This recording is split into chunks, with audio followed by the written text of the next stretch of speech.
Hello, beautiful people. Yes, today is new moon, new energy. So we have to, receive positive vibes, think about the positive thoughts. Then it's a good timing to meditate and, healing as well as prayers. Since this is full new moon and full moon will be at I think on the 22nd of June. But I wasn't sure, but you can check it on the calendar. But today I was told by my friend that it's a perfect timing to pray and at least meditate and think about the positive thoughts and say a prayer for abundance and prosperity.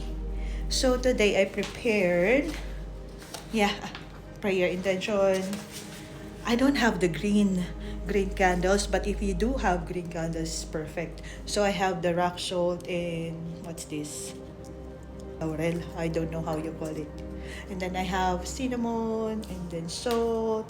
I have my incense to light in there while I'm doing the prayer and meditation, as well as I have my scented candles. While you do the prayer, you can play calm music and then feel the music and feel the positive energy from the moon. Sabi nila nga, mas better kung yung galing sa puso, yung prayer, as well as same like a prayer to God as well. Depending on your beliefs. So, wala namang masasama if we will do this. As I mentioned to you, and wala namang masama kung gawin ko since lately it was so tough yung nangyayari sa buhay. So, it's better to release all the negative vibes since wala na yung mga negative people around us. So, it's perfect actually. So, healing, release the negative vibes, and accept the positive energy from the new moon. So, guys, samahan niyo ako while I'm doing the meditation. So, I'll show you what will I do. See you!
Hello, beautiful people. I'm inside the house. I suggest to you guys to do it outdoor because the energy from the moon is the main thing.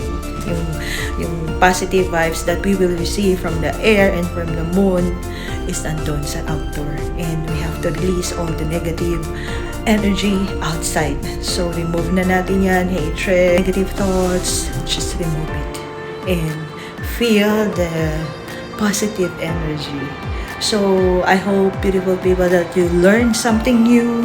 It still depends on you. What is your faith? What is your belief? There's no harm of trying. But ayun, nasa atin pa rin yun kung if we're gonna believe and follow. The main thing is still we have to work hard and be kind to everyone, as long as you don't have bad intention to them, then the abundance and prosperity will come and all the blessings will come to us. Ayun, I hope that you learned something new from me, beautiful people, and have a good night. Spread love. Bye.